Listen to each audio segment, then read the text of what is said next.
ओम शांति। आम तौर से हर एक बात के दो पहलू होते हैं, पक्ष भी और विपक्ष भी। मेरे पक्ष में तो बहन जी ने कहा, विपक्ष में किसी ने कुछ नहीं कहा, लेकिन उसका मतलब ये नहीं है कि विपक्ष में कुछ कहने को नहीं है।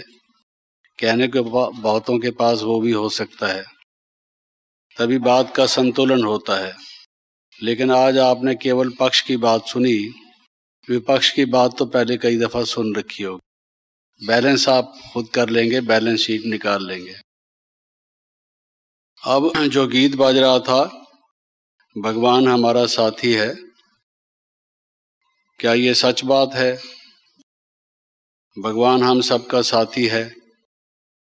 हम कैसे भी हों, क्या भी हों, बाबा की मर्यादाओं का, नियमों का पालन करते हों या ना करते हों, उसके फरमान को बजा लाते हों या ना बजा लाते हों, तब भी वो हमारा साथ देता है। अगर वो हमेशा हमारा साथ देता है तो उसका एक प्रूफ, उसका एक प्रमाण ये होना चाहिए कि सदा सफलता हमें होनी चाहिए। क्योंकि जहाँ भगवान स्वयं हैं वहाँ सफलता ना हो, वहाँ सिद्धि ना हो, ये हो नहीं सकता। सर्वशक्तिमान साक्षात भगवान स्वयं जहाँ पर जिसका साथ देते हैं, जिसके सारथी हैं और साथी हैं, तो गीता का निष्कर्ष यही है कि वो विजयी होगा। यूँ तो बाबा ने हमें वरदान दे दिया हुआ है कि आप विजयी वत्स हैं, सफलता आपका जन्मसिद्ध अधिकार है। लेकिन हर एक चीज सब्जेक्ट टू सर्टेन कंडीशंस होती है। आप सफलता के अधिकारी हैं बशर्ते के उसके बाद कुछ ये कहा जाता है हमेशा, अगर आप ऐसा करेंगे, अगर आप ऐसा करेंगे, अगर आप ऐसा करेंगे। तो वो जान लेना भी जरूरी होता है कि भगवान हमारे साथी तो हैं और हम भी उनके अंग संग रहते तो हैं, वो भी हमारे संग संग हैं। लेकिन क्या सचमुच में बुद्धि हमारे हमेशा उनके संग संग है? भगवान तो साथ नहीं छोड़ता हमारा, क्या हम छोड़ देते हैं या हमेशा उसके साथ रहते हैं? भगवान के साथ जो हमारा साथ है वो निरंतर है, क्षणिक है, कुछ देर के लिए है, स्थायी रूप से है, अस्थायी रूप से है, घनिष्ठ है या अघनिष्ठ है, इस पर बहुत डिपेंड करता है।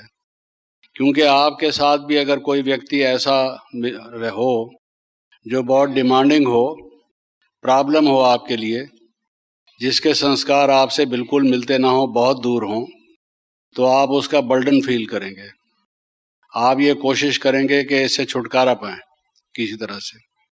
साथ में उसके रहना चाहेंगे जिसके साथ हमारे संस्कार कुछ तो मिलते हों, कुछ तो प्रेम हो, कुछ तो संबंध की सुगंधी उसमें आनी चाहिए, कुछ तो सहानुभूति और एक दूसरे का साथ और मदद होनी चाहिए, तभी उसके साथ रहना हम पसंद करेंगे।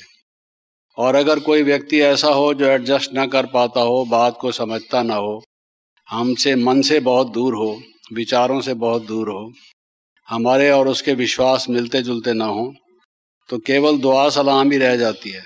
इतना ही साथ होता है। मार्केट में, सड़क पर, किसी रास्ते पर साथ चल रहे होंगे, लेकिन मन तो साथ होगा नहीं। तो उस व्यक्ति का साथ भगवान के साथ नहीं है जिसका मन भगवान के साथ नहीं है। साथी हम तभी हैं जब हमारा मन उसके साथ है, और हमारा मन उसके साथ तभी होगा जब कुछ संस्कारों का मिलन होगा। बाप समान हम बनते जा रहे होंगे, जितना जितना हम बाप समान बनते जा रहे होंगे, उतना उतना भगवान हमारे साथ होगा। ये उसका प्रूफ है। तो ये एक बात भी अगर हम समझ जाएं कि ये थोड़ा सा संगम का समय ऐसा सुहावना समय है, ऐसे सौभाग्य की घड़ी है, ऐसी सुंदर घड़ी है जब भगवान का साथ हमें मिल सकता है, जो सारे कल्प में फिर कभी नहीं मिल सकता। लोग तो कहते हैं कि हम सिर काट के रख देंगे। शिवकाशी में क्या करते हैं वहां जाकर? जो काशी करवट जो खाते हैं, बाबा ने कई दफा मुरली में कहा है, वो स्थान आप में से कुछ जो बनारस क्षेत्र के हैं उन्होंने देखा भी होगा। आज तक भी उसकी याद में वहाँ कुछ छुरे रखे हुए हैं। वो जगह दिखाई हुई है जहाँ भक्त आते और आकर अपना सिर की बलि दे देते कि हे प्रभु हमारे सामने प्रकट होवो। अगर नहीं प्रकट होवोगे तो ये देखो आज हम अपना सिर धड़ से अलग कर देंगे। हम आपके जो प्रत्यक्षता के, जो हमें आपका साक्षात्कार हो, आपके दर्शन हो, उसके प्यासी हैं, उसके लिए तड़प रहे हैं। हम एक क्षण भी और नहीं रह सकते। और अगर आज आप हमारे सामने प्रकट नहीं हुए तो ये देखो हमने ये छुरा रख रखा है और वहाँ पर एक स्थान बना हुआ है जहाँ से वो सिर उसका नीचे जाएगा और बहकर गंगा में चला जाएगा। यहाँ तक लोग करते रहे, अपनी बलि देते रहे अपने हाथों, और इस ख्याल से कि उसका एक क्षण के लिए भी हमें उसकी लाइट दिखाई दे जाए। और हम ये दावा करते हैं, ये गौरव से कहते हैं कि हम ऐसे सौभाग्यशाली बच्चे हैं जिनका अधिकार है और जिनके लिए भगवान के स्वयं वचन हैं कि मैं आपका साथी हूँ और भगवान हमारे साथी हैं। किसी बच्चे से पूछिए, अगर उसका संग किसी बहुत रईस लड़के से हो, किसी व्यक्ति से पूछिए जिसका बड़े बड़ों के साथ जान पहचान, पहुँच और रसूख हो, तो वो कितना गर्व महसूस करता है कि मेरा जो सर्कल है, जो मेरे जान पहचान का दायरा है, उसमें कितने बड़े बड़े लोग हैं। फोटोज के लोगों ने एल्बम्स बना रखे होते हैं अपने दिखाने के लिए कि हम किस किस बड़े बड़े लोगों से मिले हैं। आपने देखा होगा दादी प्रकाश मणि जी की एक वो छपी हुई है जिसमें उसमें फोटोज दिखाए हुए हैं। कहीं दलाई लामा मिल रहा है, कहीं मदर टेरेसा मिल रही है, कहीं कुछ और लोग मिल रहे हैं जो विशेष विशेष अति विशिष्ट लोग हैं विश्व भर के। दादी जी से नतमस्तक होकर अभिवादन करके स्नेह से उनसे मिल रहे हैं। भाव ये कि दादी जी एक महान व्यक्ति हैं, एक इतनी बड़ी संस्था की प्रतिनिधित्व कर रही हैं, उनका नेतृत्व कर रही हैं, तो लोगों को ये मालूम हो कि ये कौन है। जब उनसे मिलते हैं तो उस थोड़ा सा परिचय से, लौकिक परिचय से भी उनको कुछ मालूम रहे कि उनका टाइम कितना वैल्यूएबल है और उनके साथ वो वही बात करें जो ज़रूरी हो। तो उनकी जो सांसारिक लोगों को रहता है और सबसे जो सर्वोपरि हैं, सर्वश्रेष्ठ हैं, परम पुरुष हैं, पुरुषोत्तम हैं, वो तो परमात्मा ही हैं। उनके साथ साथ अगर हम रहते हैं और निरंतर अगर साथ साथ रहते हैं, अधिकतर उनके साथ साथ रहते हैं, ये और ज़्यादा गर्व की बात होती है। कोई व्यक्ति कहता है जी वो हमारी कार में हमारे साथ ही तो चलते हैं, या उससे ज़्यादा कोई और कहता है हम तो खाना भी इकट्ठे खाते हैं, अरे हम तो बचपन से इकट्ठे ही खेले थे। जिसका जिन बड़े व्यक्तियों के साथ साथ हो तो वो और उनके जीवन की कुछ ऐसी बातें बताते हैं जिससे मालूम पड़े कि उनका साथ कितना नज़दीक का है। तो वो हमारे संग संग रहते हैं, हम उनके संग संग रहते हैं। इज इट ए फैक्ट और ए फिक्शन? ये हमारे आगे आदर्श है, हम इस लक्ष्य को पूर्ण करना चाहते हैं या इसकी काफ़ी हद तक या कुछ हद तक पूर्ति हो रही है, हो चुकी है, और बाकी हम करने पर कटिबद्ध हैं। ये सोचने की बात है। लेकिन मेन बात यह है कि ये जीवन की घड़ियां बड़ी अनमोल हैं। क्यों अनमोल हैं? जो हमें ज्ञान के रतन, ज्ञान के मोती, ज्ञान के हीरे मिल रहे हैं वो तो हैं ही अनमोल जो मिल रहे हैं। दिव्य गुण जो एक एक मिल रहा है वो तो अनमोल हैं ही। लेकिन जो सबसे ज्यादा अनमोल बात है, the most valuable thing, most precious thing, most rewarding जो एक्सपीरियंस है हमारा जीवन में, जो सबसे ऊंची प्राप्ति उपलब्धि है, वो है भगवान के संग संग रहते हैं। हम उनके संग संग रहते हैं। सोचिए जरा इस बात को, हम उनके संग संग रहते हैं। तो जो उनके संग संग रहते होंगे उनको और क्या चाहिए दुनिया में? जब वो मिल गए तो सब कुछ मिल गया। ये उनके जीवन की एक पहचान होगी कि उनकी लाइफ में संतुष्टता होगी।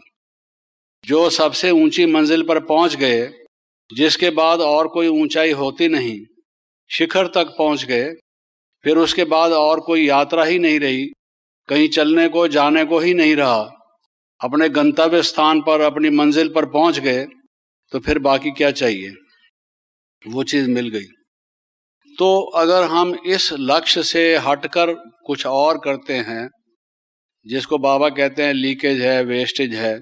लीकेज और वेस्टेज तो कई प्रकार का है, लेकिन मैं समझता हूं कि जो वर्स्ट वेस्टेज है, जो निकृष्टतम हम जो चीज़ों को गंवाते हैं, खराब करते हैं, वेस्ट करते हैं, वो है जो टाइम हमारा बाबा के साथ नहीं जाता,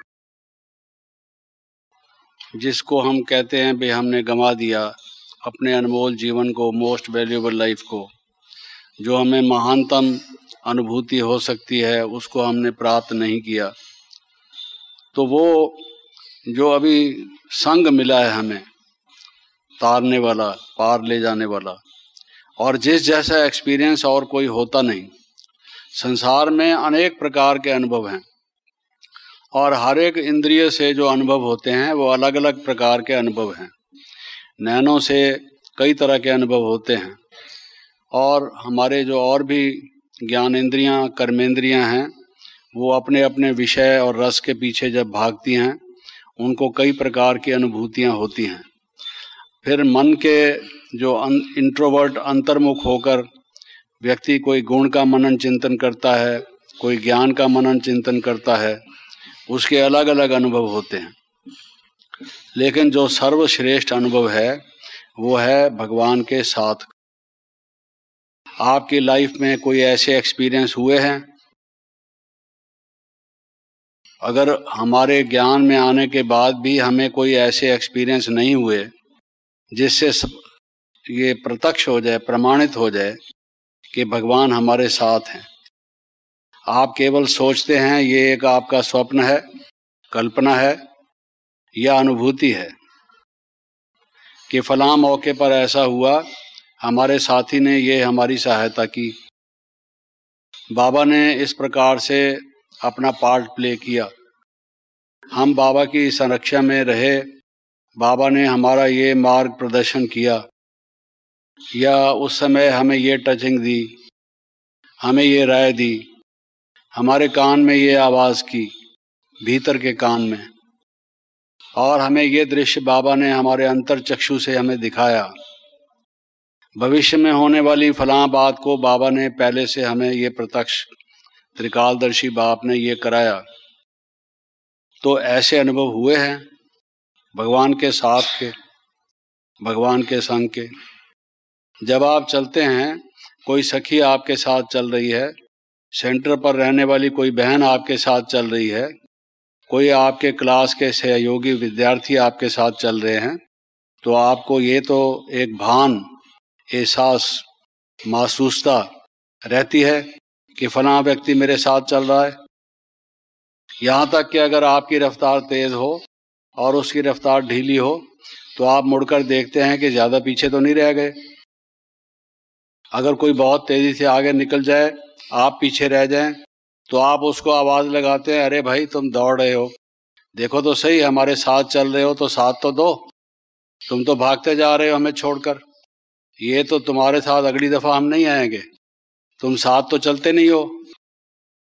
तो फिर ऐसे अनुभव हुए हैं जिसमें आपको ये इस बात का कुछ प्राप्ति हुई हो कि बाबा हमारे साथ साथ हैं। कोई आप में से एक वर्णन करेंगे जीवन की किसी अनुभूति का? और साथ साथ आप चलते हैं, आपको इसका भान, इसका एहसास रहता है कि बाबा हमारे साथ हैं? या जब कभी इस बात की चर्चा होती है, तब कभी आप सोच लिया करते हैं कि हाँ भगवान हमारे साथ तो हैं?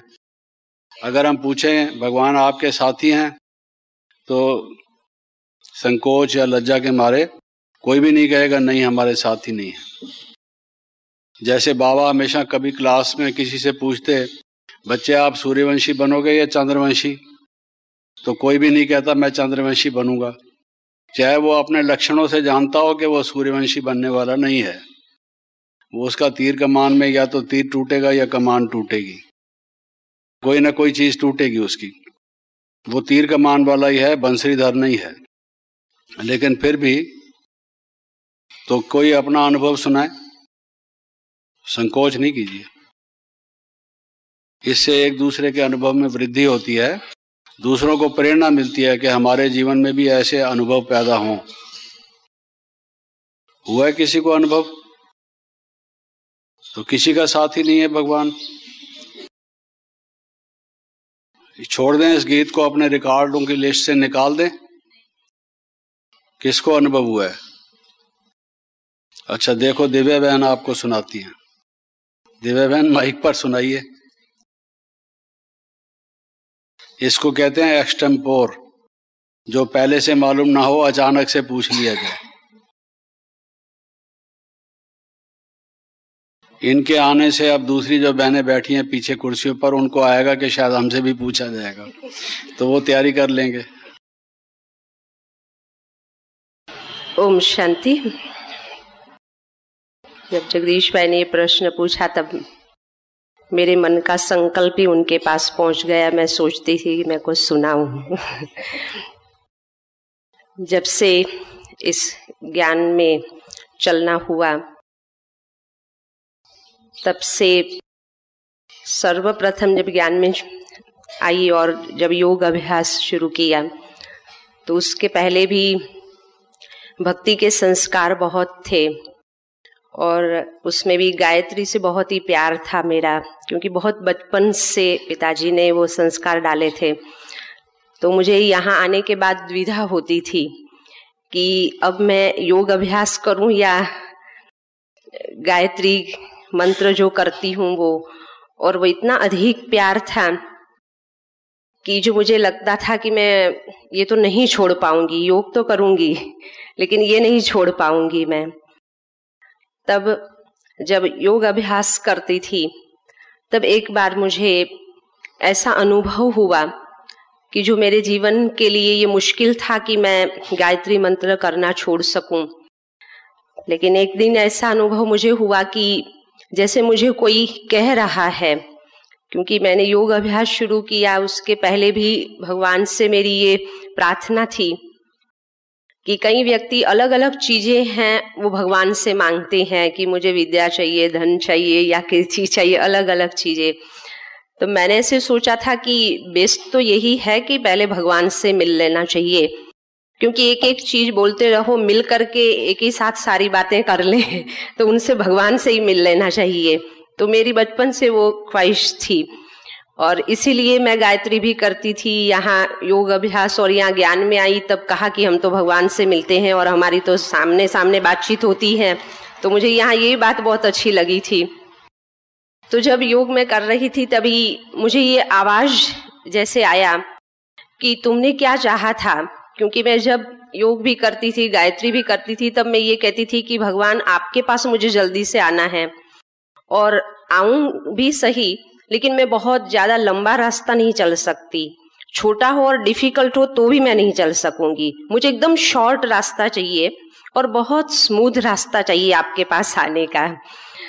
तो जब योगाभ्यास कर रही थी तब मुझे जैसे भगवान के तरफ से ही, बाबा के तरफ से जैसे मुझे आवाज आया कि तुम क्या चाहती थी, तो तुम गायत्री को छोड़ रही हैं और कुछ योग अभ्यास कुछ अलग कर रही है, ऐसा नहीं है। लेकिन जो तुमने चाहा था मार्ग कि शॉर्ट हो और सरल हो, तो वही मार्ग ये है कि तू जल्दी से मेरे पास आ जाएगी। तब मुझे ये हुआ कि भगवान जैसे मेरे साथ हैं या वही मुझे कह रहे हैं। और जो मेरे लिए जीवन में ये था कि मैं छोड़ नहीं पाऊंगी, तो नेक्स्ट डेट से ही मैंने गायत्री मंत्र करना है वो छोड़ दिया और योग अभ्यास के अंदर मेरी अनुभूतियां चालू हुई। ऐसे बहुत सारे अनुभव हैं और यहाँ आने के बाद भी सेवा के क्षेत्र के अंदर भी देखा है कि ये बहुत अच्छे योग अभ्यास हमारा होता है, बहुत अच्छा बाबा के साथ हमारी एकाग्रता और लिंक होती है। तो कई सेवा के नए नए मार्गदर्शन बाबा से मिलते हैं, बुद्धि में जैसे प्रकाश मिलता है और अलग अलग क्षेत्र में जैसे गीतों का ये ने कैसेट बनाते हैं, तो उस समय पर भी रिकॉर्ड जब होते हैं तभी भी गीत के शब्द जब हम वो देखते हैं, धुनें बनाते हैं, तो उस समय पर भी ये अनुभव होता है कि ये बाबा हमारे साथ हैं और बाबा उस समय पर बुद्धि में ये प्रकाश दे रहे हैं कि जो हमारा विषय नहीं है संगीत, और उसका संगीत का एक स भी नहीं जानते हैं सारे गम पर, लेकिन फिर भी बाबा ये कार्य कैसे अच्छी तरह से करा लेता है। तो ये सेवा के क्षेत्र के अंदर भी साथ का अनुभव होता है और कई नई नई सेवाएं होती हैं, तो उसमें भी कैसे सरल और स्मूथ बाबा वो कार्य करा लेते, निर्विघ्न कार्य होता है। और जैसे जैसे सेवा के क्षेत्र के अंदर कदम रखते हैं तो बिल्कुल ये अनुभव होता है कि बाबा ने इन आत्मा को भेज दिया। बाबा उनके पास से जो आत्माएं करने वाली होती हैं वो भी इतनी नामी ग्रामी और संसार की दृष्टि से फेमस नहीं भी होती हैं, लेकिन लगता है कि फिर भी ये इतना अच्छा कार्य कैसे ये कर रहा है या उनसे क्यों हो रहा है। और वो खुद भी भले अज्ञानी होते हैं, ज्ञान उनको नहीं होता है, लेकिन फिर भी उनको भी ये महसूस होता है कि ये बहनें जब आकर के हमारे से कार्य कराती हैं तब हमारे में वो कला नहीं है, लेकिन इनके योग अभ्यास के द्वारा इनका जो परमात्मा से प्यार है कि उसकी वजह से हमारे द्वारा ये अच्छे कार्य हैं ये होते हैं। तो ऐसे अनुभव बाबा के संग के और साथ के होते हैं, सेवा में भी होते हैं। व्यक्तिगत जीवन में कुछ धारणा के लक्ष्य को लेकर के चलते हैं तो उसमें भी बाबा के मदद का अनुभव होता है। और जब अभी लास्ट मेडिटेशन सॉन्ग नंबर 7 का जब कार्य चलता था तब मैंने साथी बहनों को भी कहा था कि एक मास से ये कार्य चल रहा है तो मुझे ऐसे ही लग रहा है कि योग में ही जैसे ये सेवा नहीं लेकिन मेरा योग अभ्यास बढ़ गया है या उसका चार्ट बढ़ गया है, बाबा के साथ जैसे लिंक बनी रहती हो और बाबा के संग में रहते हो, ऐसा अनुभव होता था। ओम शांति। Thank you. ऐसे वास्तव में कुछ क्लासेस होने चाहिए जिसमें हर एक कोई अपने अपने अनुभव सुनाए, इससे सुनने से प्रेरणा मिलती है। लेकिन मैं संक्षेप में आपसे एक बात कहना चाहता हूँ कि 4 प्रकार के अनुभव आपको विशेष रूप से होंगे, होते रहते होंगे। अगर नहीं होते रहते तो ये सोचने की ज़रूरत है कि क्यों नहीं होते रहते, होने चाहिए। और फिर कैसे हों, उसके लिए क्या पुरुषार्थ किया जाए कि जिससे हमें ऐसे अनुभव हों। हमारे इस विद्यार्थी जीवन की इस जो ईश्वरी संतान बनने के बाद के समय की जो सफलता है वो इसी में सफलता है कि जिसको हम गॉड रियलाइजेशन, ईश्वर का अनुभव कहते हैं। ईश्वर का अनुभव एक तो वो है जब हम स्वयं को बिंदु समझकर और उस बिंदु 100 सिंधु में लवलीन होते हैं और एक टिक होते हैं, हमारा मन निश्चल रूप से उसमें ही स्थिर होता है और लाइट और माइट के उस भाव विभोर होकर हम आनंदित हो रहे होते हैं और प्रेम से सींचे जा रहे होते हैं। एक तो वो अनुभव है जिसको हम गॉड रियलाइजेशन, ईश्वर अनुभूति कह सकते हैं। दूसरा, परमात्मा के जो अपने गुण हैं, वो प्रेम का सागर है, सर्वशक्तिमान है, इत्यादि इत्यादि। तो उसका प्रेम क्या काम करता है, किस वक़्त हमको क्या अनुभव हुआ उसके प्रेम का, माता के प्रेम का, पिता के प्रेम का, मित्र के प्रेम का, या वो सर्वशक्तिमान है तो उसकी शक्ति ने हमारी सहायता कैसे की। उसके जो गुण हैं, जो जिसको हम दिव्य गुण नहीं ईश्वरीय गुण कहें, ईश्वर के गुण विशेष हैं जो हम इस समय लेने की अपने जीवन में तैयारी कर रहे हैं, पुरुषार्थ कर रहे हैं, संपन्नता की ओर जाने के लिए आगे बढ़ रहे हैं। तो वो जो उसके गुण हैं, अनेक गुण हैं। कई लोगों ने उसकी लिस्टें बनाई हैं, कोई सहस्र नाम लिखे हैं कि 1000 गुण हैं। अब उतने विस्तार में हम ना भी जाएं, लेकिन जितने भी ईश्वरीय गुण हैं उनका अनुभव ईश्वरानुभूति है। ईश्वरानुभूति का सिर्फ वो बिंदु रूप का अनुभव ही नहीं है, वो तो एक प्रकार का अनुभव है जो कर्मातीत अवस्था का अनुभव है, जो बीज रूप स्थिति का अनुभव है, इसमें एक मैं, दूसरा वो, तीसरा ना कोई, वो जो अनुभव है face to face with God, जिसको कहा जाए कि ईश्वर के सम्मुख, ईश्वर मेरे सामने, मैं ईश्वर के सामने, जिसको मिलन कहा जाए, वो मिलन का सुख, अपार सुख, अवर्णनीय सुख, जिसकी भाषा शब्द कोश में नहीं है। वो योग के शब्द अलग हैं, वो तंत्र वालों ने, मंत्र वालों ने, यंत्र वालों ने अपनी अपनी अलग अलग भाषा में व्यक्त करने की कोशिश की है।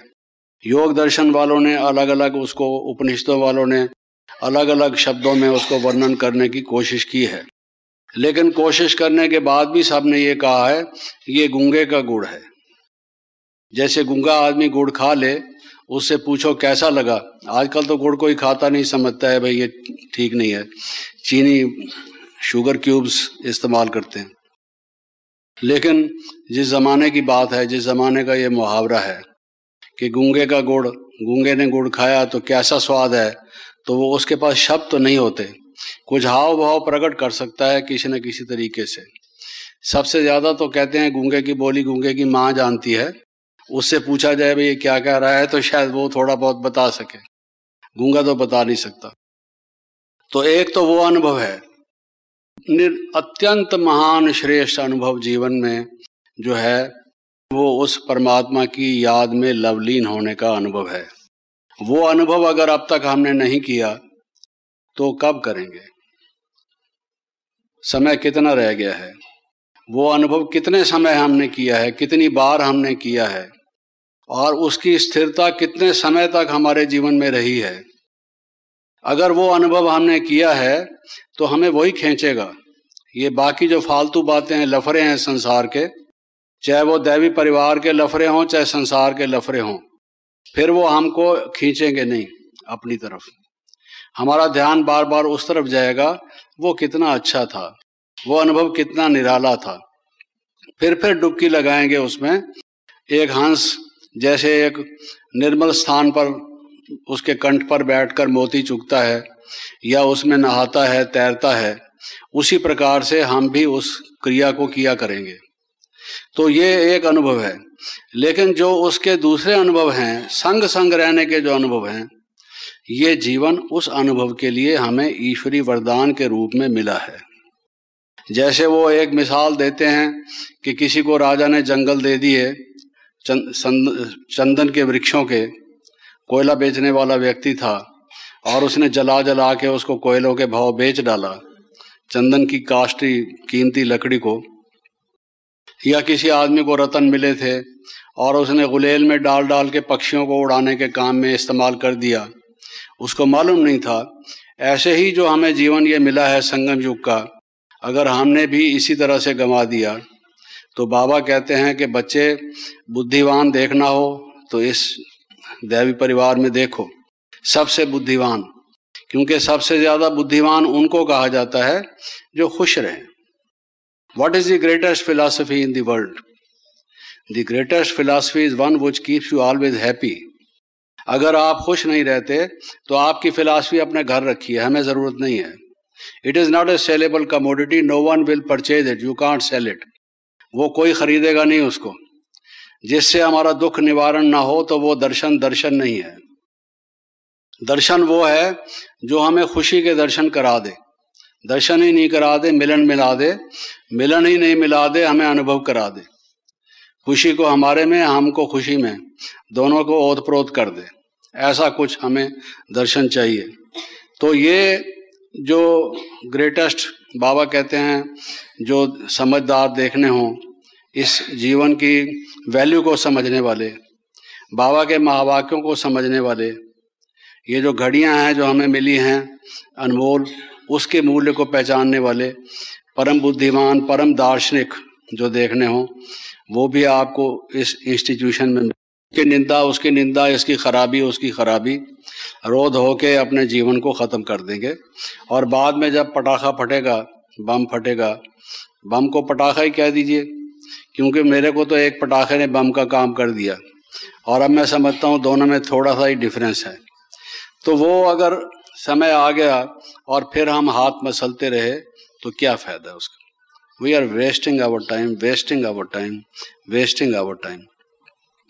बार बार बार बार बार बार बार बार कितनी दफ़ा बाबा ने कहा होगा, फिर भी अगर हम उस समय के मूल्य को नहीं पहचानते। ये तो एक दोस्त तो हैं हम, बाबा को कहते हैं खुदा दोस्त, और कईयों के होते हैं नादान दोस्त। वो कहते हैं भाई जो नादान दोस्त से एक दाना दुश्मन बेटर होता है, ये भी एक कहावत है। नादान दोस्त हमारा जो बिगाड़ सकता है, वो दाना दुश्मन फिर भी हमें बचाने की कोशिश करेगा। ये हमें सोचने की जरूरत है। तो मैं ये कह रहा था कि वो जो ईश्वरीय गुण हैं, उस ईश्वरी जब ईश्वर हमारे साथ है, ऐसा गुण मूर्त हमारे साथ है, साक्षात जो गुणवान है, तीनों कालों में जिसके साथ गुण हैं, जिसमें गुण हैं, जो गुण स्वरूप है, उसके फिर हमें क्या अनुभव हुए। उसमें मैं बता रहा था कि कुछ विशेष प्रकार के अनुभव आपको होंगे। एक तो पहले से कोई वृत्तांत होने वाला है, उससे पहले से जो हमारा साथी अगर कोई समझदार है तो हमें कहेगा देखना आगे जो है वो स्पीड ब्रेकर आने वाला है, गाड़ी की स्पीड स्लो कर लो। अगर हमारे साथ बैठा हुआ ड्राइवर बहुत तेज रफ्तार से गाड़ी को ड्राइव कर रहा है और थोड़ा ऊँघ रहा है, ध्यान नहीं है उसका, पूरा बातों में लगा हुआ है, और हम उस रास्ते से पहले गुजरे हैं, हमें पता है कि यहाँ पर स्पीड ब्रेकर हैं, और स्पीड ब्रेकर भी वास्तव में ऐसे हैं जो हेड ब्रेकर की तरह से हैं, इतने ऊंचे हैं कि हालत ही खराब है। तो हम उसको सावधान करेंगे कि भैया आगे स्पीड ब्रेकर आ रहा है, जरा ध्यान देना, थोड़ा इस बात का ख्याल करना। तो बाबा जब त्रिकालदर्शी है, हमारा रहनुमा है, मार्ग प्रदर्शक है, गाइड करने वाला हमको है, तो उसके साथ का एक अनुभव ये होगा, आपको पहले वार्निंग देगा। जैसे रेलवे में हम जाते हैं तो आपको मालूम है जगह जगह सिग्नल लगे होते हैं, और जगह स्टेशन पर आने से पहले उनकी एक जगह होती है जहां पटरी को चेंज करते हैं या लाइट को रेड लाइट या ग्रीन लाइट करते हैं, गाड़ी को रोकना हो तो क्या उनके चिन्ह हैं, उनकी ये ड्यूटीज होती हैं। तो मार्ग प्रदर्शक की भी यही ड्यूटी होती है कि हमें मार्ग के बारे में पहले से बताए, you are going on a wrong way, it is not the correct way you are going. वो अगर हमारा मार्गदर्शक हमारे साथ है, अगर हम गलत रास्ते पर जा रहे हैं, वो हमें बताएगा देखो तुम रास्ते से भटक गए हो, भूल गए हो, गाड़ी वापस करो, इधर से नहीं जाने का है, ये तो उल्टी तरफ जा रहे हो, इधर जाने का है। तो क्या आपको ये अनुभव होता है? अगर आपके साथ साथी है तो आपको ये अनुभव होता है, ये क्या बोल रहे हो बच्चे, ये क्या बोल रहे हो, तुम साहबजादे साहबजादियां होकर, ईश्वर की संतान होकर, सच्चे ब्राह्मण होकर, ब्रह्मा कुमारियां और ब्रह्मा कुमार होकर, ये क्या बोल रहे हो। वो अगर हमारे साथ होगा तो हमें बताएगा ये तुम्हारे बोल नहीं हैं, ये आसुरी बोल हैं, होवनहार देवताओं के ये चिन्ह नहीं हैं। आप इतने रायल बाप की रायल संतान हैं, आपके जो कुलोचित धर्म कर्म हैं वो क्या होने चाहिए, वो हमें प्री वार्न करेगा, फोर वार्न करेगा, पहले से हमें बताएगा, और उस वक्त भी बताएगा कि तुम खतरे के रास्ते पर जाना शुरू कर दिया है, अभी भी वापस आ जाओ, इससे आगे और मत बढ़ो वरना एक्सीडेंट हो जाएगा। और लाइफ में हमारे एक्सीडेंट्स कैसे होते हैं, उस तरह के एक्सीडेंट्स नहीं, गाड़ियों के जो एक्सीडेंट होते हैं, हवाई जहाज़ों के आपस में मिड एयर में एक्सीडेंट हो जाते हैं, लेकिन ये जो हमारे मानवीय एक्सीडेंट होते हैं, जो हमारे साथ रहने वाले हैं, जिनके साथ मिलकर हम कार्य करते हैं, संसार के लोग जिनके साथ व्यवहार में हम आते हैं, उनके साथ हमारे मन का जब टकराव होता है, संस्कारों का टकराव होता है, तो भाषा का टकराव होता है, आदान प्रदान में, कहने में, बातचीत के कारण से कुछ ऐसा टकराव हो जाता है, ये एक्सीडेंट्स हैं। ये अलग तरह के एक्सीडेंट्स हैं जिससे भी मन टूटता है, उससे सिर टूटता है, टांग टूटती है, बाजू टूटता है, हिप टूटता है, बोन टूटती है, बैक बोन टूटती है, और इससे मनुष्य का उत्साह टूटता है, उमंग टूटता है, और उसका जो अपना विल पावर है वो टूटती है, कई प्रकार के सूक्ष्म उसके नुकसान होते हैं, ये भी एक्सीडेंट्स हैं। तो उस एक्सीडेंट बचाने के लिए पहले हमें फोर वार्निंग मिलेगी। सबसे पहले इस रास्ते से मत जाओ, पवित्र बनने और योगी बनने के रास्ते पर हमको जाना है, और जो रास्ता ऐसा होगा अपवित्रता और योग भ्रष्टता की ओर ले जाने वाला रास्ता होगा, हमारा मार्ग प्रदर्शक कहेगा ये रास्ता वहां का नहीं है, तुमने कहाँ जाना है, भूल गए अपनी मंजिल, ये रास्ता है, turn to the right, don't go to the left, वो हमें बताएगा। तो क्या ऐसे अनुभव आपको होते हैं? और वो अनुभव साधारण नहीं होंगे, क्योंकि वो हमारा बाप है, केवल मार्ग प्रदर्शक ही नहीं है। और बाप की जिम्मेदारी यहां तक हो जाती है, वो तो बच्चे का बाजू पकड़ लेता है, उसको कहता है नहीं आगे मैंने नहीं जाने देना, बैठ यहां पर। उसका हक है, वो हुज्जत से कह सकता है, अधिकार है बच्चे पर उसका। तो आप देखेंगे कि ये बच्चे का सिर ना फूट जाए, इसका एक्सीडेंट ना हो जाए, कहीं इसकी डेथ ना हो जाए, वो नहीं जाने देगा कि तुम मत जाओ। आपने देखा होगा कोई बच्चा तैरना नहीं जानता और वो तालाब में उतरना चाहता है, दूसरे तैरने वालों के साथ कूदना चाहता है तैरने के लिए, और उसके बाप को पता है कि ये तैरना जानता नहीं है। वो प्यार से और अधिकार से सोचेगा कि ये तो डूब जाएगा, उसको कहेगा देखो तुम घूमने बेशक जाओ लेकिन तुम डूबने मत जाओ, तालाब में उतरने नहीं दूंगा। लोटा लेके यहाँ हरिद्वार के गंगा से पानी लेके बाहर कंठे पर बैठ के नहा लो, तुम गंगा की तेज मंझधार में उतरोगे, मैं बिल्कुल नहीं उतरने दूंगा। होता है कि नहीं? तो आपको ऐसा अनुभव होगा कि कोई ब्रेक लगा रहा है, हमें पकड़ रहा है कि आगे खतरा है, इससे आगे मत बढ़ो, I won't allow you, no permission. तो ऐसा अनुभव होता है, ऐसा अनुभव होता है तो वो हम उसके संग संग रहते हैं और भगवान हमारा साथी है। और अगर ऐसा अनुभव नहीं होता है तो हम खिटपिट रहते हैं और अपनी मनमत पर चलते हैं, फिर भगवान हमारा साथी नहीं है, फिर कोई और साथी है, कोई शास्त्र मत, कोई मनुष्य मत, कोई और मत, उसके साथी हम हैं। एक बात तो ये फोर वार्निंग मिलेगी, ऐसे एक्सपीरियंसेस आपको होंगे, ऐसे अनुभव आप लिखिए अपने आप के जो अनुभव होते हैं कि आप ऐसा करना चाहते थे, आपके पूर्व संस्कार आपको इस करने पर मजबूर कर रहे थे, आपकी अपनी बुद्धि कह रही थी, जजमेंट दे रही थी कि नहीं ये कार्य बहुत अच्छा होगा, लेकिन सूक्ष्म से आपको आवाज मिलती थी कि बच्चे ऐसा काम मत करो, और फिर वही आवाज ठीक थी, उसने मुझे रोक ही लिया, बचा ही लिया, नहीं तो मेरी दुर्गति हो जाती। ऐसा अगर हम कर देते, ऐसा बहुत दफा जीवन में अनुभव होता है, हुआ होगा, नहीं होता है तो होना चाहिए। एक तो ये, और दूसरा जो परमात्मा के साथ, शिव बाबा के साथ हमारे जो अनुभव हैं, वो अनुभवों का हमें एक एक का जिसके साथ हम रहते हैं उसका अनुभव होता है। माँ के साथ कोई बच्चा रहता है, यतीम नहीं है, माँ उसकी जीवित है, माँ के गोद में पलता है, माँ जो खाना खिलाती है, आप सबको अनुभव है। सर्दी का मौसम आएगा, गजरेला बनाएगी, गाजरों का हलवा बनाएगी, बेटा तू ये खा ले, वो आटे के लड्डू, बादाम और ये और वो सब डाल के बड़ा माजून बना के खिलाएगी, कहेगी तू घी पी के जरा दौड़ लगा के आ, शक्ति आएगी, और ये खा ले वो खा ले। आपने देखा है इम्तिहान के दिन है, खुश्की चढ़ जाती है, तुमको क्या करना है? माँ कितना ख्याल रखती है बच्चे का, वो कहेगा नहीं अभी मैं खेल के आता हूँ, बाद में करूँगा, नहीं ये जाने नहीं दूंगी, करती है ना। और जिस तरह से खाना खिलाती है, जिस तरह से परवरिश करती है, माँ की परवरिश ही अलग है।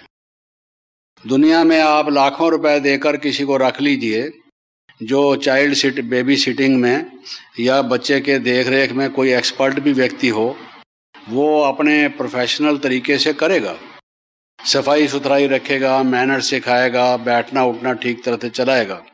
लेकिन जो माँ का प्यार है, जो उसकी ममता है, उसका रिप्लेसमेंट कोई नहीं है दुनिया में, उसको और कोई संबंध रिप्लेस नहीं कर सकता।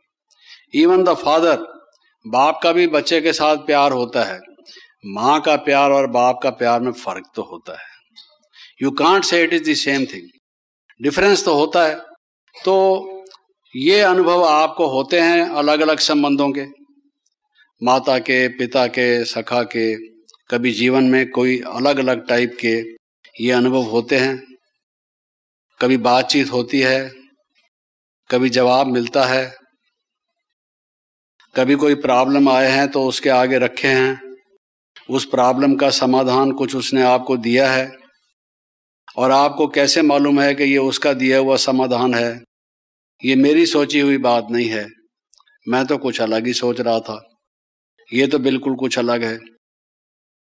हम आपको बताएं एक मिसाल के तौर से, हापुड़ का बहुत बड़ा झगड़ा हुआ, बहुत एक हमारे विश्वविद्यालय, ईश्वरी विश्वविद्यालय के इतिहास में, और सब लोगों का ख्याल था कि वहाँ के विशेष जो विशिष्ट और अति विशिष्ट व्यक्ति हैं उनसे मिला जाए, उनको ईश्वरी विश्वविद्यालय का परिचय दिया जाए, इत्यादि इत्यादि सब कुछ किया जाए।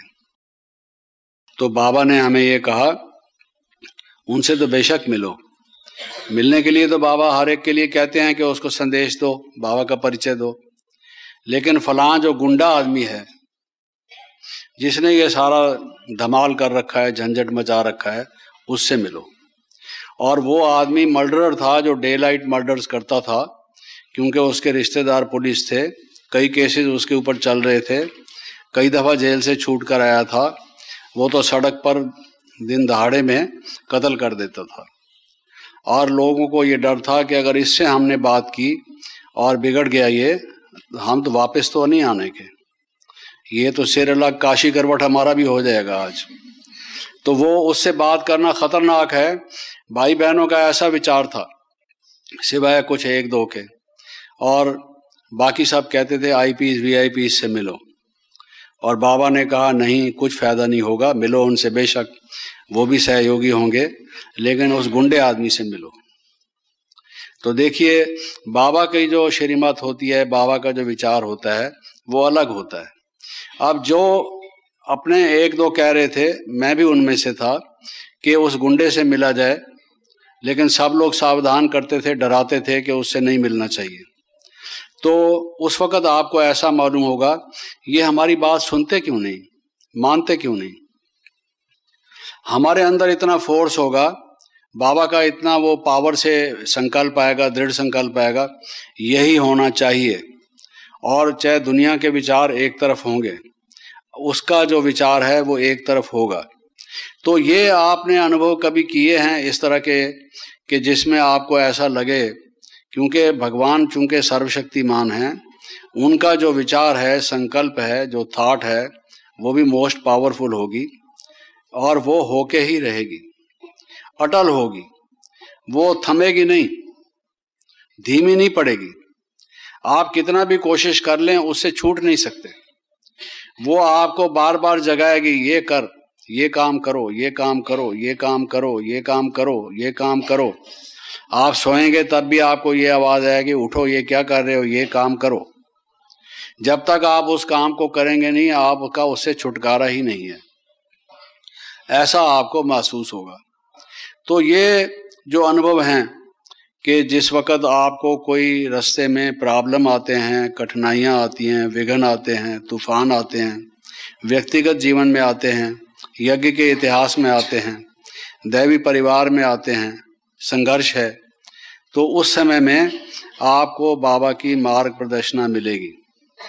और वो मार्ग प्रदर्शना की जो बाबा की ईश्वरीय वाणी होगी, ईश्वरी जो सम्मति होगी, सदमति, सबको सदमति दो भगवान, वो महात्मा गांधी गीत गाते थे प्रार्थना सभा में, सबको सम्मति दो भगवान, ईश्वर अल्लाह तेरे नाम।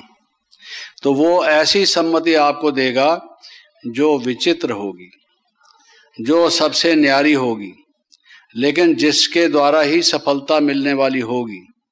वो तब होगा आपको, जिसको टचिंग हम कहते हैं, वो तब होगा जब बुद्धि क्लियर होगी, लाइन क्लियर होगी, और उसके साथ आप साथ होंगे, आपको उसकी आवाज़ सुनाई देगी, वो भी अपनी रेस्पॉन्सिबिलिटी महसूस करेगा, और आप भी ये सोचेंगे मैं साथी से ज़रा पूछ तो लूँ। अगर आप अपनी मनमत पर चलेंगे तो वो आपको राय अपनी कहाँ से देगा। तो ये अनुभव होंगे अनेक प्रकार के, जिससे आपको लगेगा कि भाई ये करना चाहिए। और उसके अलावा कुछ क्रिएटिविटी, क्योंकि परमात्मा क्रिएटर है, विश्व का रचयिता है, और एक ऐसे विश्व का रचयिता है जिसका स्वप्न सब संसार देखता है, जो हर एक का लक्ष्य स्वरूप है। वास्तव में कोई उसको नाम कुछ भी देता हो, समझता हो ना समझता हो, अलग अलग देशों में अलग अलग भाषाओं में उसका अलग नाम कहा गया है। जो आर्थिक दर्शन को, अर्थशास्त्र को जानने वाले हैं, इकोनॉमिस्ट हैं, राजनीति शास्त्र को पढ़ने वाले हैं या जो इतिहास का अध्ययन करने वाले हैं, जो दर्शन के ज्ञाता हैं, सब लोगों ने अपने अपने संकल्पना की है कि वो विश्व कैसा होना चाहिए जिसमें संसार जो है वो सुख से रह सकता हो। लेकिन वो बाबा ने हमें उसका समन्वय एक रूप से बता के हमारे सामने एक मॉडल पेश कर दिया है कि वो कैसा संसार होगा। उसको क्रिएट करने का हमें साथ दे रहा है, हम उसको साथ दे रहे हैं। साथी किस बात के हैं, ये भी तो सोचिए, साथी किस बात के हैं। हम, वो हमारे साथ है, हम उसके साथ हैं, क्यों? What is the necessity? किसी को हम साथ जो लेके जाते हैं, क्यों लेके जाते हैं? कि एक दूसरे की राय सलाह हो जाएगी, एक दूसरे की मदद हो जाएगी। तो वो हमारा मददगार है, हम उसके मददगार हैं। तो हमारे में क्रिएटिव विचार आएंगे, कोई ना कोई नया प्लान, नई बात करने की नई योजना, कोई सेवा का नया तरीका, कोई समझाने का नया तरीका, कोई अपने जीवन में पुरुषार्थ करने का नया तरीका, स्वयं अपने संस्कार बदलने का कोई नया तरीका, कुछ ना कुछ नवीनता, क्योंकि वो नई दुनिया की स्थापना करने वाला है। तो नवीनता आएगी जीवन में। प्रतिदिन आप ऐसा अनुभव करेंगे कि आज जब सूर्योदय हुआ तो हमारा भी एक नया उदय हुआ और एक नए विचार, नई उमंग, नई तरंग हमारे जीवन में आई और कुछ हमें नया कुछ देकर गई, नई उपलब्धि हुई। मन कुछ कहेगा कि ये चीज कर डालो, उसी में ही तो जीवन की सफलता है। वरना तो अगर सब दिन एक जैसे हमारे ऑर्डिनरी वे में गुजरते गए, एक्स्ट्रा ऑर्डिनरी कुछ भी नहीं हुआ, तो हमारा ये जीवन तो निकल गया। तो क्या ऐसा अनुभव होता है उसके साथ का? उससे कोई ऐसी राय मिलती है कि बच्चे इस प्रकार से सेवा करो, ये नई योजना बनाओ, ये इस तरह का कुछ कार्य करो, इस तरह के कुछ विचार आते हैं? अगर नहीं आते हैं तो ये भी विकास हमारा कैसे पूरा होगा? और बाबा तो सब बच्चों का विकास पूरा करने के लिए करते हैं। आज भी मुरली में हमने क्या सुन रहे थे सुबह को कि बाबा कह रहे थे कि भाई बच्चों को अपने से भी ज्यादा आगे बढ़ाने की कोशिश करते हैं। तो बाबा हमें क्रिएटिविटी सिखाएंगे, हम में कुछ क्रिएटिविटी, क्रिएटिव इंटेलिजेंस जिसको कहा जाता है, हमारी रचनात्मक बुद्धि होती है। बुद्धि का विकास तो होता है, दिव्य बुद्धि होती है, विवेक जागृत होता है। बुद्धि कई प्रकार की होती है, एक रितम भरा बुद्धि होती है, एक निरंकुश बुद्धि होती है, एक सांकुश बुद्धि होती है। बुद्धियां अनेक प्रकार की हैं, लेकिन जो रचनात्मक बुद्धि है, जिसमें के कुछ नई रचना करने का, नया कुछ करने का ख्याल आता है और व्यक्ति उस जोरदार ख्याल से, हल्का सल्का नहीं, ऐसा पावरफुल संकल्प आता है कि उसको कुछ कर डालता है। जैसे चित्रकार को एक नया चित्र बनाने के लिए नया दृश्य दिखाई देता है और वो रंग और ब्रश लेकर कैनवस पर एक नया चित्र बना देता है। एक आर्किटेक्ट है, उसको एक भवन निर्माण में सीमेंट, लोहा वगैरह वही होता है, लेकिन एक नया रूप देकर एक इमारत बनाता है, मंजिल बनाता है। तो ये जो हम ईश्वरीय विद्यार्थी हैं, क्रिएटर के बच्चे हैं, और वो हमारे साथ है और हम में कुछ क्रिएटिविटी प्रस्फुटित नहीं होती, तो ये क्या कारण है? ये क्यों ऐसा अनुभव हमें नहीं होता?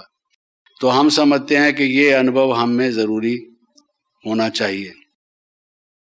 और फिर दूसरा इसके अलावा जो अनुभव है वो ये है कि हमारा व्यक्तिगत, बहुत बार हम अपने पुरुषार्थ से सेटिस्फाइड नहीं होते। हमारी जितनी उन्नति होनी चाहिए, जितनी प्रगति होनी चाहिए, जो हमारे अनुभव होने चाहिए, बाबा की जो मुरलियां चल रही हैं, जब हम सुनते हैं और देखते हैं कि उसमें और हमारे जीवन में गैप है, काफ़ी फर्क है, तो वो उस टाइम जो विचार चलता है कि इसको कैसे भरा जाए, कैसे पूरा किया जाए, इस गल्फ को, ये जो फासला है इसको कैसे कम किया जाए, अगर समाप्त ना किया जाए तो उसके लिए बाबा के जो सदगुरु है वो, और हमें मन की चाल, हमारा मन किस तरह से चल रहा है, क्योंकि सबसे बात जो मुश्किल है दुनिया में, मुश्किल से मुश्किल से मुश्किल से मुश्किल, सबसे ज्यादा मुश्किल जो है वो मन की चाल को समझना है। वो कहते हैं ना, समुद्र की गहराई को जाना जा सकता है लेकिन मन की गहराई को जानना मुश्किल है। इसमें इतनी विचारधाराएं, विचार एक होगा लेकिन उसमें मोटिव्स कई भरे हुए होंगे। उसमें जो मनुष्य की इंटेंशन है, जो उसकी नीयत है, वो कई तरह की होगी। कई मुखौटे ओढ़कर मनुष्य काम करता है, भीतर से होता कुछ और है और बाहर दिखावा कुछ और करता है।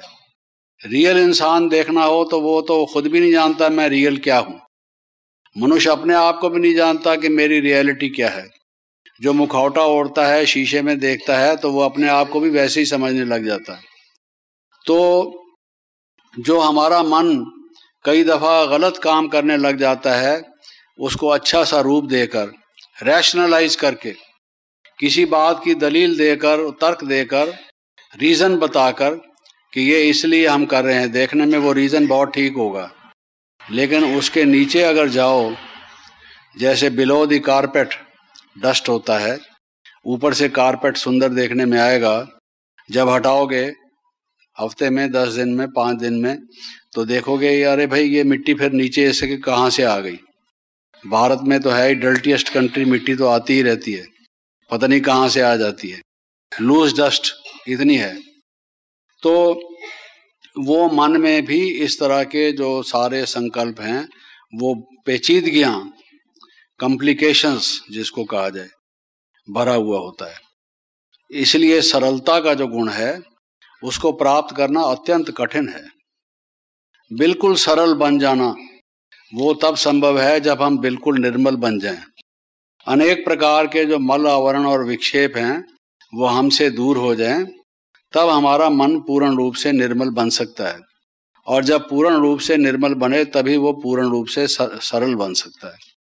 सरल आसान नहीं है बनना। हर एक व्यक्ति में कुछ ना कुछ विकेडनेस है, चालाकी है, मक्कारी है, धोखाधड़ी है, फरेब है, बनावट है, ढोंग है, हिपोक्रेसी है। मनुष्य में कितनी खराबियां हैं उसकी अगर लिस्ट बनाने लगे तो गुरु ग्रंथ साहब से बड़ा एक ग्रंथ बन सकता है, इतनी खराबियां उसमें हैं। लेकिन उस चाल को अगर हम समझते नहीं तो बाबा समझता है पूरे रूप से, वो उसका पूरा जानकार है। उसकी गाइडेंस के बिना हम ठीक हो जाएं ये असंभव है। कोई कितना भी समझदार हो, तीव्र पुरुषार्थी हो, बहुत ही मेहनत करने वाला हो, खूब योग लगाने वाला हो, मेरा ऐसा विश्वास है कि मनुष्य अपने आप में अपने एफर्ट से ठीक हो ही नहीं सकता। कोई भी मनुष्य ठीक हो नहीं सकता जब तक भगवान उसके कान ना पकड़े, उसका नाक ना पकड़े, उसको थोड़ा सा ठीक ना करे और इधर से उधर ना करे, चलाए नहीं, अपनी लगाम में उसको ना रखे। ये घोड़ा ऐसा उछृंखल है, सवारी को भी पटक देने वाला है, खुद भी खड्डे में गिरने वाला है। वो कहते हैं ना, if wishes were horses only fools would ride them. ये ऐसा घोड़ा है जिस पर कोई बेवकूफ ही बैठेगा, खुद भी मरेगा, घोड़ा भी मरेगा। तो वो तभी हम संपूर्णता को प्राप्त कर सकते हैं जब भगवान हमारा साथी हो। बिना उसके साथ के संपूर्णता और संपन्नता, बिना हमारी समर्पणमयता के उसका साथ नहीं मिलेगा, वो हमारे साथ नहीं चलेगा। जब हम अपने आप को उसके हवाले नहीं कर दें और जब हम समर्पण करें तो वो हमारा साथी बनेगा। और जब वो हमारा साथी बनेगा तो ये जो 4-5 तरीके से मैंने कहा, वो अनुभव युक्त हमें ये सब चीजें प्राप्त होंगी। उससे ही हम संपन्नता की ओर आगे बढ़ पाएंगे, उसके बिना ये असंभव है। ये चीज हमें जानने की जरूरत है। तो मुख्य रूप से जो 5 प्रकार के मैंने बताए, एक तो हमें फोरवार्न करेगा, पहले से बताएगा कि ये रास्ता गलत है, इसको छोड़ दो, इसको छोड़ दो, इसको छोड़ दो, मीठे बच्चे इसको छोड़ दो, सुनो मेरी बात, ध्यान दो, सावधान हो जाओ, इसको छोड़ दो। ये रायल कुल वालों के लिए उचित नहीं है, ब्राह्मणों के लिए उचित नहीं है। पहले पहले वो ये सावधानी देगा।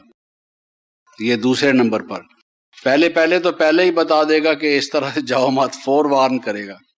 फिर अगर हम चल पड़े तो फिर ये कहेगा कि नहीं आगे मत बढ़ो, इससे पीछे हटो, ठीक चलो। फिर जो उसके अनेक प्रकार के संबंध हैं उनका अनुभव, इसके अलावा जो उसके अनेक ईश्वरीय गुण हैं उनका अनुभव, इसके अलावा जो क्रिएटिविटी है, जो रचनात्मक हमारी बुद्धि हो, कुछ ना कुछ नई रचनाएं हम करें, नई योजनाएं हम बनाएं, उसका अनुभव। फिर जो हमारे मन की चाल है, जो हम खुद भी नहीं समझते कि हमारा मन क्या गलत काम कर रहा है, हम समझते हैं हम सेवा अर्थ ये कर रहे हैं, यज्ञ के फायदे के लिए कर रहे हैं, बहुत सी बहानाबाजियां मन बाहर का रूप रचता है, लेकिन असल में कुछ और होता है अगर उसके नीचे देखा जाए।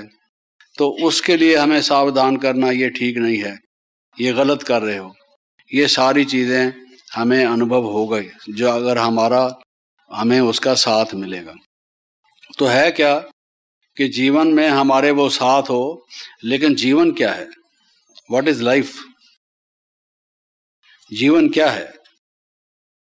कई तरह से लोगों ने जीवन की व्याख्या की है। जीवन क्या है? कोई कहता है जीवन एक नाव है, ये इस पार से उस पार ले जानी है, हैं? कोई कहता है जीवन एक संघर्ष है, लाइफ इज ए स्ट्रगल, ये शुरू से लेकर एंड तक it is struggle for survival, ये जिंदा रहे आदमी, अपना सिर बचा के चले, ये एक कश्मकश है, उसी में संघर्ष में मनुष्य लगा रहता है। कोई कहता है life is a war against evil, दुनिया में बुराई बुराई है सब जगह, उससे युद्ध करने का नाम ये जीवन है। जीवन एक संग्राम है जिसको कहते हैं। अलग अलग लोगों ने कहा है ये एक खेती है, जीवन जिसमें जैसा कर्म बोवो वैसा फल उसका उगता है, वैसा काटना पड़ता है। ये जीवन क्या है? वास्तव में ये जीवन क्या है? ये भी कुछ दृष्टिकोण हैं जो आपके सामने लोग रखते हैं, लेकिन हम अपने विद्यार्थी जीवन के हिसाब से अगर हम देखें, जिस जीवन को हम चाहते हैं कि भगवान अपना साथ दे, हमारा साथ निभाए, जीवन साथी कोई थोड़ी देर के लिए साथी नहीं। गाड़ी में हम बैठते हैं, हमारे साथ कोई होता है, वो अपने स्टेशन पर उतर जाते हैं, हम आगे चलते हैं, वो साथ टेम्परेरी होते हैं। जीवन साथी, लोग तो जीवन साथी हस्बैंड एंड वाइफ को कहते हैं, लेकिन वो भी एक तो पहले मरता है, दूसरा बाद में मरता है। जीवन साथी कहाँ होते हैं? मृत्यु तो पहले हो ही जाती है, और कई दफा आपस में झगड़े उनके होते हैं, डिवोर्सेस भी हो जाते हैं। आज की दुनिया में तो बहुत कुछ होता है, ब्राइड बर्निंग के केसेस भी हो जाते हैं। तो वो जीवन के साथी कहने को हैं सिर्फ, लेकिन भगवान जीवन का साथी। जीवन क्या है? अगर हम इस विद्यार्थी जीवन और पुरुषार्थी जीवन को देखें तो जीवन एक रेस्पॉन्सिबिलिटी है। Life is responsibility, it is the other name for responsibility. ये हमारे सामने उत्तरदायित्व का कुछ जो रखा गया है, उसका नाम जीवन है। जब से आपने ज्ञान में प्रवेश किया, योगी जीवन को धारण किया, अपनाया, ईश्वर के बने, तब से एक रेस्पॉन्सिबिलिटी है। उस रेस्पॉन्सिबिलिटी को क्या हम समझें? क्या करना होता है उस रेस्पॉन्सिबिलिटी में? वो 5-6 प्रकार की रेस्पॉन्सिबिलिटी है। ऐसे तो बहुत प्रकार की है, लेकिन समय के अभाव को देखते हुए मुख्य रूप से 5-6 प्रकार की रेस्पॉन्सिबिलिटी भी अगर हम लें, अगर हम उन उत्तरदायित्वों को नहीं निभाते तो उस भगवान हमारा साथी हुआ या नहीं हुआ, क्या फायदा है? भगवान हमारा साथी है इसलिए कि वो हमें इन उत्तरदायित्वों में निभाने में मदद करता है। तो आप उससे ये मदद लीजिए। साथ तो उसको ले लिया, लेकिन साथी से आपने फायदा उठाया नहीं। किसी ने कोई बिजनेस कंसल्टेंट रख लिया, हर महीने उसको पैसे देता है, कंसल्टेशन कुछ नहीं लेता है। तो ये तो आपकी मर्जी है, आप लें या ना लें, उसके पैसे तो देने ही पड़ेंगे। तो आपने साथ तो उसको ले लिया, उसके हाथ में हाथ भी अपना दे दिया, लेकिन अब जो उससे चीज मिल सकती है वो ली नहीं, तो उसका फायदा क्या? वो किसको घाटा पड़ेगा? अपने को ही। तो क्या रेस्पॉन्सिबिलिटी है? सबसे बड़ी पहली रेस्पॉन्सिबिलिटी है टुवर्ड्स द सेल्फ, अपने प्रति। पहली रेस्पॉन्सिबिलिटी तो है स्व के प्रति, अपने संस्कारों को बदलना, अपनी जीवन पद्धति को सात्विक बनाना, अपने मन वचन कर्म को निर्मल बनाना, पवित्र बनाना, ये हमारी पहली रेस्पॉन्सिबिलिटी है। हमारे ये जो कलयुगी आसुरी पतितपन के संकल्प संस्कार थे, उनको हम बदलेंगे। This is responsibility toward the self. उस रेस्पॉन्सिबिलिटी को पूरा करना। तो फिर उसके बाद कई टीचर्स बनते हैं, वो भी कई प्रकार की रेस्पॉन्सिबिलिटी है। और वो रेस्पॉन्सिबिलिटी हम कैसे निभाएं, अपने संस्कारों को कैसे चेंज करें, उसके कई तरीके हैं। उसके संस्कार कितनी प्रकार के होते हैं और हर एक संस्कार को बदलने के क्या तरीके हैं, वो अपने प्रकार की विद्या है। दिव्य गुण धारण करने की, पवित्र बनने का जो सब्जेक्ट है, वो एक अलग प्रकार का पूरा सब्जेक्ट है। उस सब्जेक्ट में कौन से संस्कार को कैसे बदला जाए, ये एक उसकी डिटेल है। लेकिन ये रेस्पॉन्सिबिलिटी की बात हम कह रहे हैं, एक रेस्पॉन्सिबिलिटी टुवर्ड्स सेल्फ ये है। अपना दृष्टिकोण बदलना, अपनी दृष्टि और वृत्ति को बदलना, अपने संकल्प को बदलना। क्योंकि बाबा कहते हैं जैसा संकल्प होगा वैसी सृष्टि रची जाएगी। तो अभी नई सृष्टि रचनी है और आप पुराने संकल्प करके बैठे हुए हैं, तो नई सृष्टि के रचने में और ही बाधा डाल रहे हैं, बजाय इसके कि नई सृष्टि आए, और ही खराब है। दृष्टि और वृत्ति को बदल के सात्विक बनाना है। और अगर हमने तामसिक दृष्टि को अपनाया हुआ है, वृत्ति को अपनाया हुआ है, तो बजाय भगवान के साथ होने के, उसको मदद देने के या उससे मदद लेने के, हम और ही उसके रास्ते में भी रुकावट डाल रहे हैं और उससे भी मदद नहीं ले रहे एक प्रकार से। तो एक तो ये रेस्पॉन्सिबिलिटी। फिर जब टीचर्स बनते हैं, रेस्पॉन्सिबिलिटी टुवर्ड्स द स्टूडेंट्स, जो क्लास है उसके प्रति टीचर की क्या रेस्पॉन्सिबिलिटी होती है। अगर कोई टीचर ये नहीं जानता मेरी रेस्पॉन्सिबिलिटी क्या है, तो निभाएगा कैसे। भगवान ने हमें, स्वयं भगवान ने हमें ये रेस्पॉन्सिबिलिटी दी है।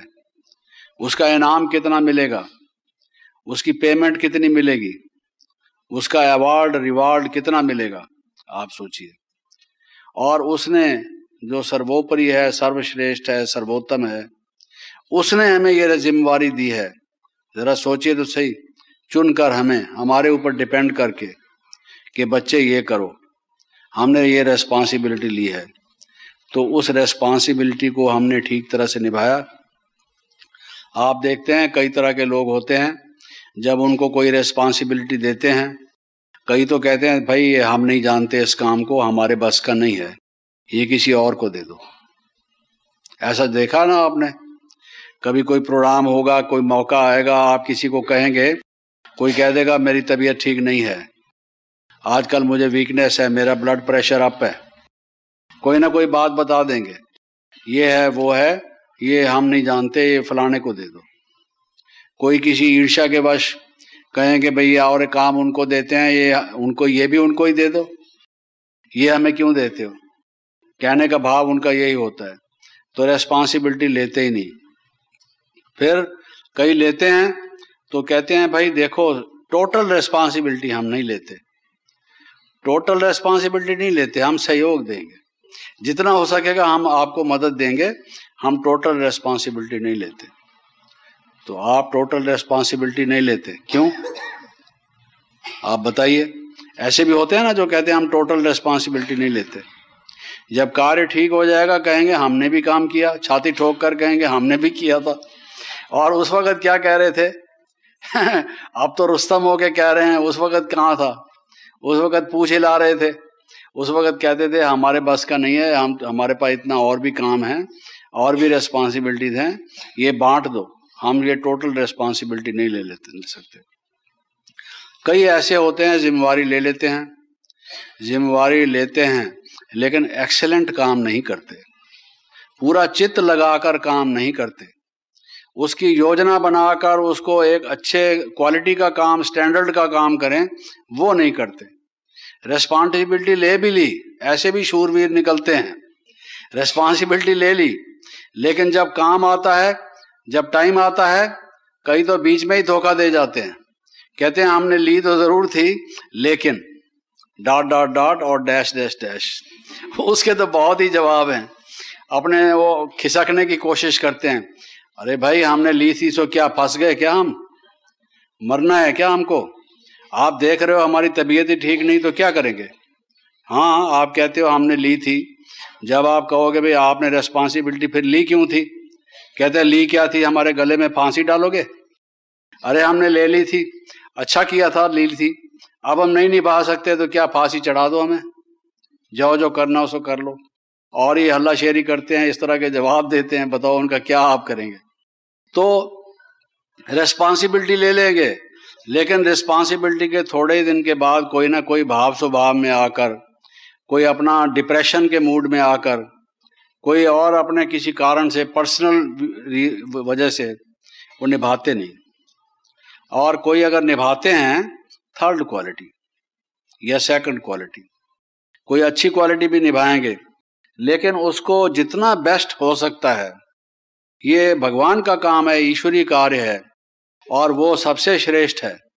तो हमारा जो प्रोडक्ट होना, प्रोडक्शन होनी चाहिए, जो हमारा कार्य फिनिश्ड होना चाहिए वो भी सुपर फिनिश्ड होना चाहिए, सर्वोत्तम क्वालिटी का होना चाहिए।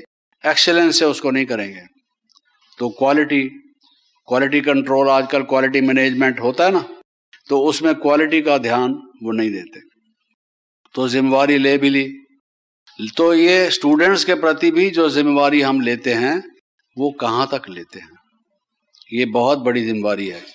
दिल्ली में एक ब्लू बस नाम की बस बदनाम है, वहाँ ब्लू बस भी है, ग्रीन बस भी है, वाइट बस भी है।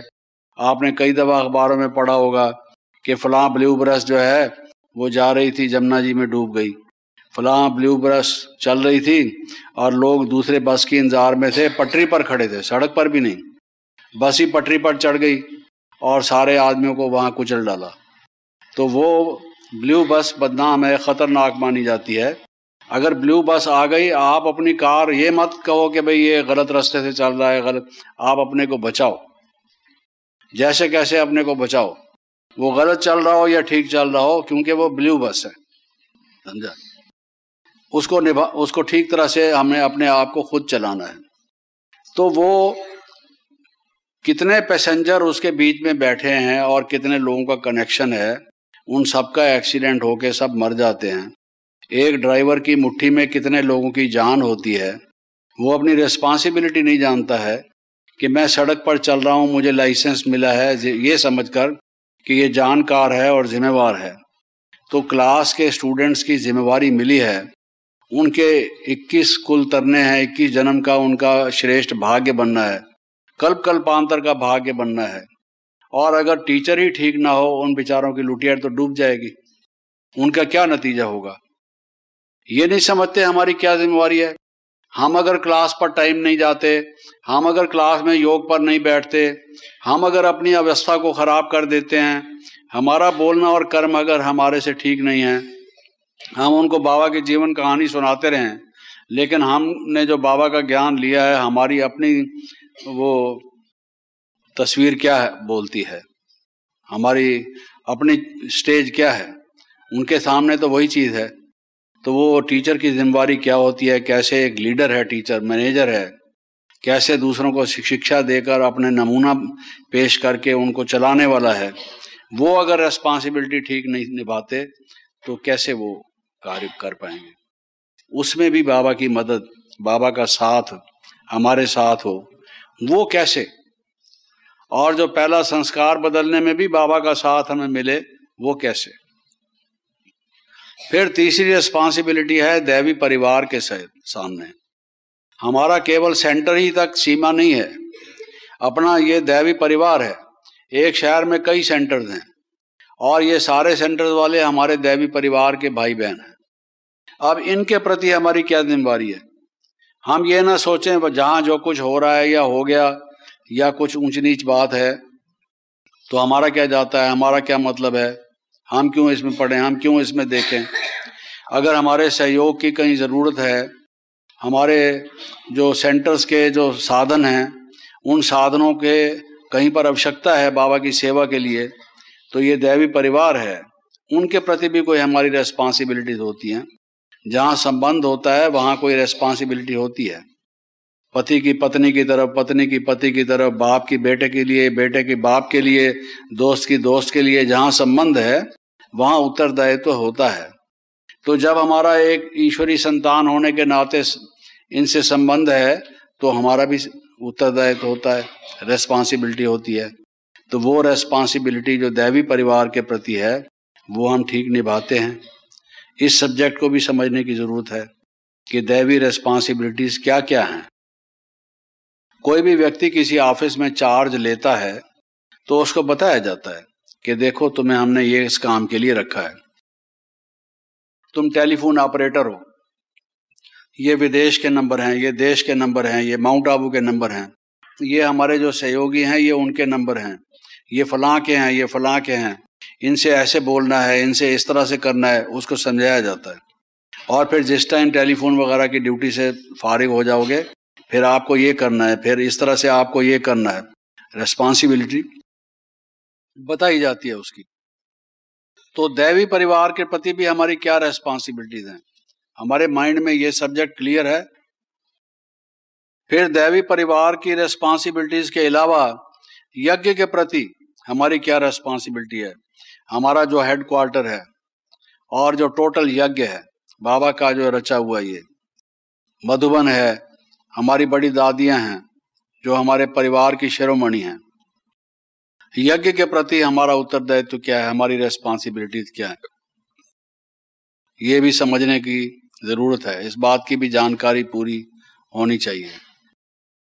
फिर भगवान के प्रति हमारी, स्वयं भगवान यज्ञपति परमेश्वर जो शिव बाबा हैं, उनके प्रति हमारी क्या रेस्पॉन्सिबिलिटी है, ये भी एक बहुत बड़ी रेस्पॉन्सिबिलिटी है, हमारा उत्तरदायित्व है। तो वो रेस्पॉन्सिबिलिटी हमारी क्या है। क्योंकि समय हो गया है, यहीं समाप्त करता हूं। कहने का भाव यह है कि इन रेस्पॉन्सिबिलिटीज को हम जानें और इन रेस्पॉन्सिबिलिटीज में भी जो भगवान हमारा साथी है वो हमारा साथ देकर हमारी मदद करता है। हम कभी रेस्पॉन्सिबिलिटी से घबराएं नहीं, डरे नहीं और ये ना समझें कि हम नहीं कर सकते।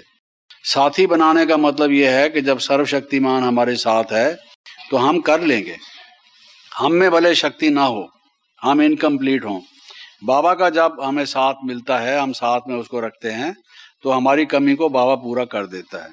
कभी भी कोई चांस मिलता है रेस्पॉन्सिबिलिटी का तो रिफ्यूज ना करो, क्योंकि चांस लेने से बाबा कहता है चांसलर बनते हैं। अगर चांस को आप नहीं लोगे, रेस्पॉन्सिबिलिटी से भागोगे, डरोगे, तो बड़े कैसे बनोगे, आगे कैसे बढ़ोगे। बड़ी रेस्पॉन्सिबिलिटी लोगे तो बड़े बनोगे और बड़ी रेस्पॉन्सिबिलिटी बाबा निभाने में आपको मदद करेगा। ये उसके साथ का एक और फायदा है जो हमको आगे बढ़ाता है, हमारे विकास में और प्रगति में मदद करता है। ओम शांति।